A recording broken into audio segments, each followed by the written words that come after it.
Hello, stars, and thank you for joining me for this evening's reading of Nim's Island. I'm so happy you decided to tune in. I've got everything I need to read. I have on my PJs, a comfy blanket, and best of all, I have you with me to enjoy this story.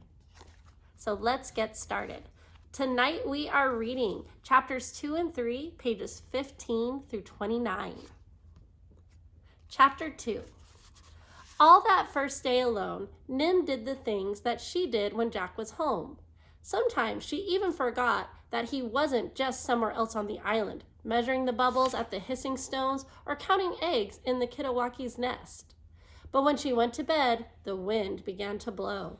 It had been the tiniest breeze as she sat on the beach, to watch the sun go down and wait for the phone to ring. The barest stirring of the palms as Jack said hello. "Did you find interesting plankton?" she asked. "Millions, and Jack, trillions, and some greedy birds who thought I was fishing." "Faraway birds?"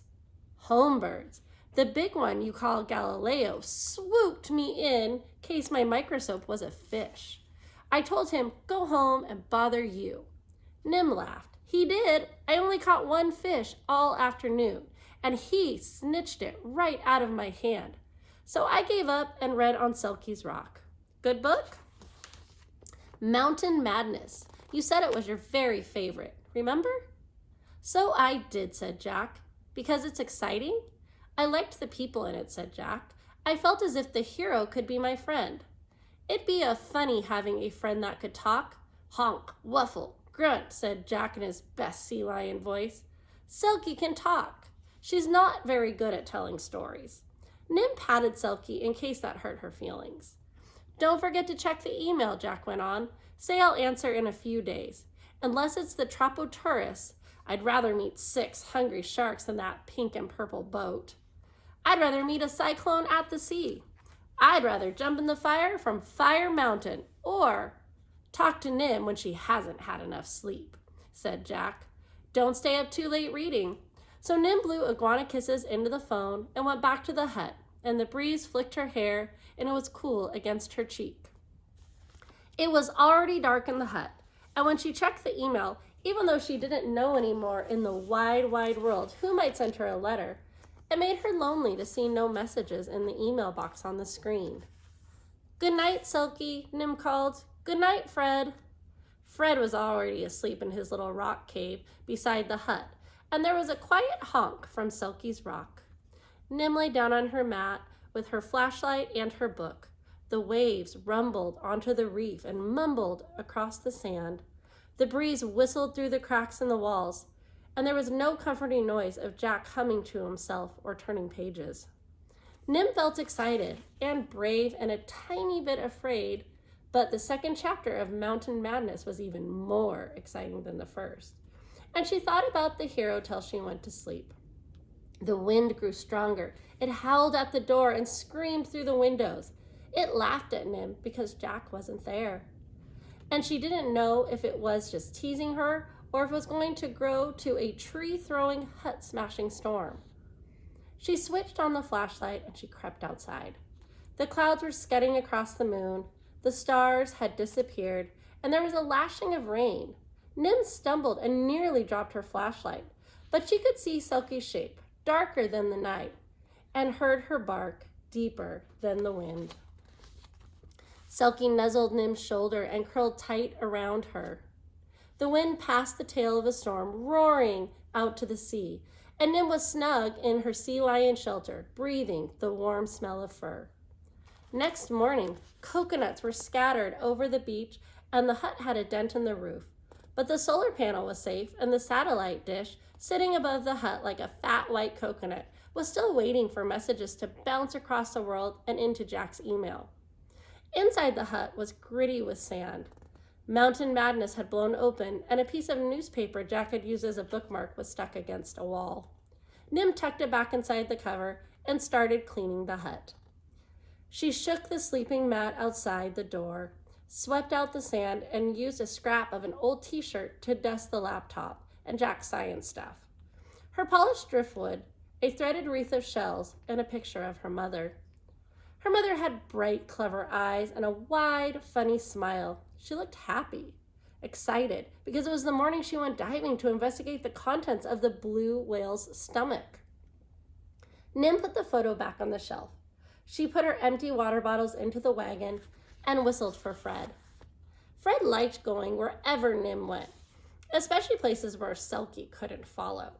He curled spikily around her neck, and they towed the wagon across the grassland up to the tangled vines and firs of the rainforest. At the edge of the rainforest was a wide rock pool with a waterfall tumbling into it, and on the other side of the pool was the garden. There were plants to prop up that had toppled over in the wind, weeds to pull, strawberries to nibble, and a huge bunch of bananas just green enough to pick. Nim liked bananas, but what she liked even better was swinging Jack's machete. It was shiny and sharp and made her feel like a pirate. "Arg, me hearties," she shouted and chopped down the bunch. She dragged them to the shed and hooked them to a rope looping over a beam in the roof. "I'm swinging the bananas," and she grabbed the rope just above her head. Fred jumped and clung to the end with his claws, swinging hard and heavy. They hoisted the bananas up to the roof to ripen. It would have been easier if Selkie had helped, but sea lions aren't much good at swinging on ropes. Nim put the machete away. "Are you hot?" Fred knew what she was thinking. He raced her up the path to the top of the waterfall. Over thousands of years, the water trickling down the mountain had worn away the steep black rocks to make a curving slide. It was perfect for whooshing a girl and iguana over bumps and dips and splashing them into the pool at the bottom. Nim and Fred ran up and slid until it was time for lunch. Then Nim picked up a tomato and an avocado that had fallen off in the wind and weeded quickly around the peas. "They'll be ready tomorrow," she told Fred. But Fred didn't like peas. He was getting bored. He started chewing leaves and spitting them out. "I won't bring you up to the garden again," Nim said sternly. Fred spat out the last bit of pea leaf and crawled into the wagon for a wild ride down the hill. That night, when she sat on the rocks with her phone and she watched the sun sink red into the waters, Jack didn't call. She pressed his number, but his phone didn't ring and he didn't answer. She checked the email. There was nothing there either. Nightmare pictures sneaked into Nim's head.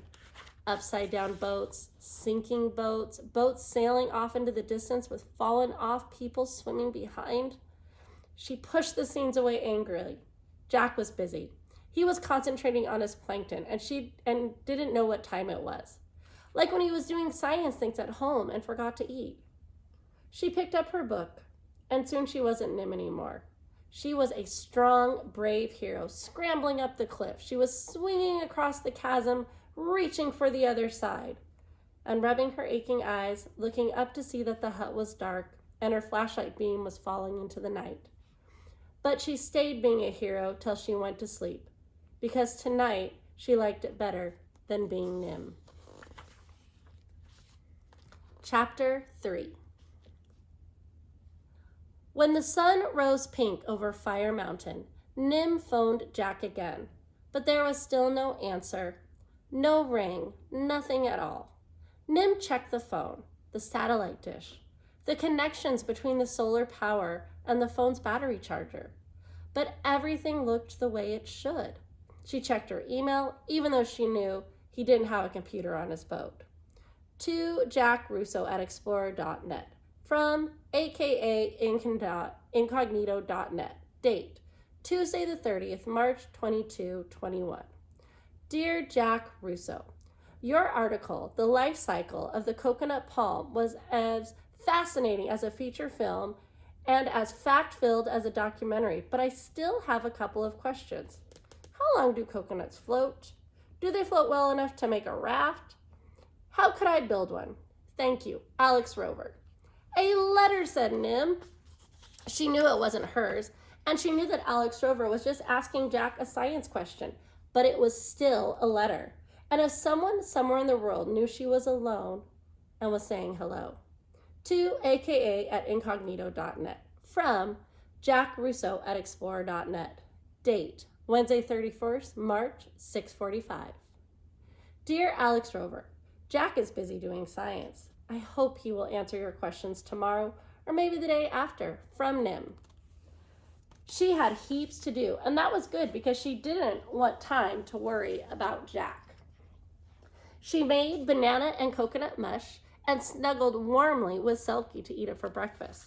Fred always forgot that he didn't like bananas, so he snitched a bit from her bowl and then spat it out across the rock. Yuck, Fred, said Nim. She didn't feel much like eating now either. She watered her garden with bamboo pipes, trickling coolly from the pool.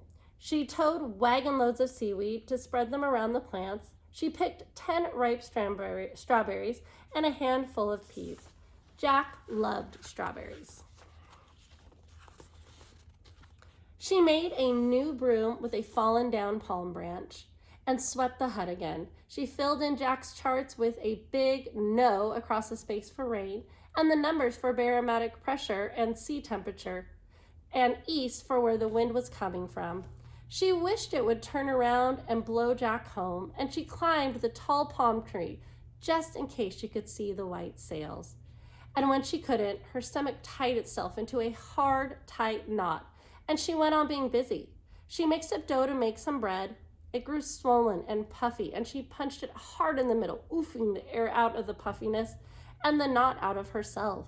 She punched and rolled it over and over till her arms were floppy and the dough ball was smooth. Then she wrapped it in a fresh banana leaf and carried it into the hissing stones where Fire Mountain met the rocks of the Keyhole Cove, and the fountains of steamy water sometimes shot high and wild into the air. Today there was just a small yellow pool, splattering slimy bubbles and rocks around, too hot to touch. Hissing steam from every crack, and the smell like a rotten, frigid bird's eggs smashed on the beach. Nim squatted at the edge out of the way of the wind and stink. She shaped her dough into 8 flat pancakes and flicked them one by one onto the hot rock. What Nim liked best about cooking bread was watching that the dough that she mixed from the dry yeast flour and the water puff into warm, fresh bread. Science, Jack said, but Nim thought it was magic. Today it was nothing. Today, when the bread bubbled and puffed in the middle, it didn't even make her smile. When she flipped it over with a bamboo flipping stick and then neatly back onto the banana leaf, it was just bread, because cooking bread was what she had to do today. And if she did everything that she was supposed to do, then Jack would come home tonight and everything would be all right. So she went on doing jobs, busy, busy, busy all day. She heaped fallen branches into a bonfire, beachcomb from the black rocks of Keyhole Cove to Shell Beach in front of the hut, and then from the sands of Turtle Beach right to the frigid bird cliffs at the end. And she found 3 giant seeds shaped like hearts, 10 new seashells, and a half a wooden paddle that made her think, oh no. But it wasn't Jack's. Suddenly, she was too tired to do anything more. She made a banana sandwich and curled up on the rock between Selkie and Fred to read the last chapter of her book. When she finished, she felt happy and sad at the same time, because the ending was warm and smiley, but she didn't want to say goodbye to the people in the book. I'll read it again. Nim decided and read the title out loud as if she had never seen it before. Mountain Madness by Alex Rover. Alex Rover, she shouted. Fred fell off the rock and Selkie honked crossly at being woken up from her nap. Sorry, said Nim. She opened the book again and unfolded the newspaper bookmark. Alex Rover, author or hero?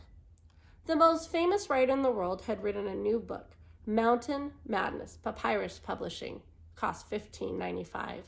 Cliff-hanging adventure, romantic love story. Read it and you'll think you're living it. You'll feel the cold rush of wind as you jump out of the plane, the sweat on your palms as you rappel down a cliff. So is Alex Rover the author or a hero?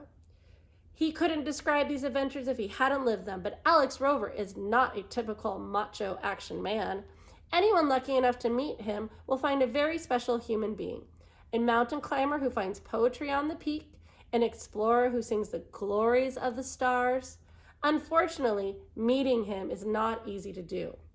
He refuses to give interviews or photographs. Delilah Defoe, his editor at Papyrus Publishing, claims that she has never met him or even spoken to him on the phone.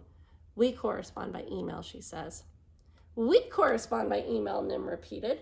It sounded important and funny. I correspond with Alex Rover by email. Selkie, she said, Alec Rover is a hero. Fred, she added, I correspond with a hero. Selkie and Fred looked confused. They looked like it when Nim used words they knew like coconut and fish, swimming, and Keyhole Cove. But Nim was happy. If Alex Rover could survive all those wonderful adventures, so could Jack. He'd be home tomorrow, just like he said. 2. AKA at incognito.net. From Jack.Russo at explorer.net. Date, Wednesday 31st, March 1827. Dear Alex Rover, Jack is still away, but I hope he'll be home soon. I'm glad you're a hero because Mountain Madness is the best book I've ever read. It's like a real life except more exciting, and everyone is so brave. And because it has a happy ending when the hero and the lady find each other and fall in love. From Nim. 2. Jack.Russo at explorer.net. From AKA at incognito.net. Wednesday 31st, March 1332. Dear Nim, aren't time differences funny? When it's nighttime where I live, the sun's coming up for you. You're living in my tomorrow. The other funny thought is me being a hero, as I'm an unhero as anyone can be. I can climb mountains if they're made out of paper, and swim rivers if they're in my bathtub with lots of bubble bath. I'm not even brave enough to talk to reporters, and that's why they make up stories about me. One reporter even made up my name. They called me Alexander. Yours, Alexandra Rover. Nim had never heard the name Alexandra. Alex Rover had never thought anyone could be all alone on a tiny island in the middle of the ocean. And so Nim went on thinking that Alex Rover was a man, and Alex went on thinking that Nim was a girl at home with her mother, and maybe brothers and sisters, cousins and friends, and they both thought that they understood each other perfectly. Far, far out in the ocean, a sailboat drifted. On its deck, a man lay, sprawled like a boxer who'd lost a fight. A frigate bird, his dark wings as wide as the man was tall, swooped curiously. Jack opened his eyes. He was hot, thirsty, and sore all over. When he scratched his beard, his hand came back rusty with dry blood. He sat up and remembered. He'd been sitting on the deck watching the plankton glow on the nighttime waves.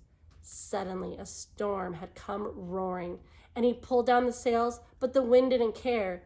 It threw the boat sideways, and he'd reached for the satellite dish, and it smashed to the deck. Now there was a cut on his head, and the satellite dish was gone. And if the satellite dish was gone, his phone wouldn't work. He must go home to Nim. Jack's head hurt, and his legs wobbled, but he staggered to the tiller. He pushed the tiller, and then he pulled it, but it swung loose and empty in his hands, and he knew his rudder was broken. If his rudder was broken, he couldn't steer. And if he couldn't steer, his boat was just a big piece of driftwood. And we'll have to wait until tomorrow to see what happens next. Thank you so much, stars, for joining me tonight. I hope you enjoyed the reading, and we'll see you in the morning.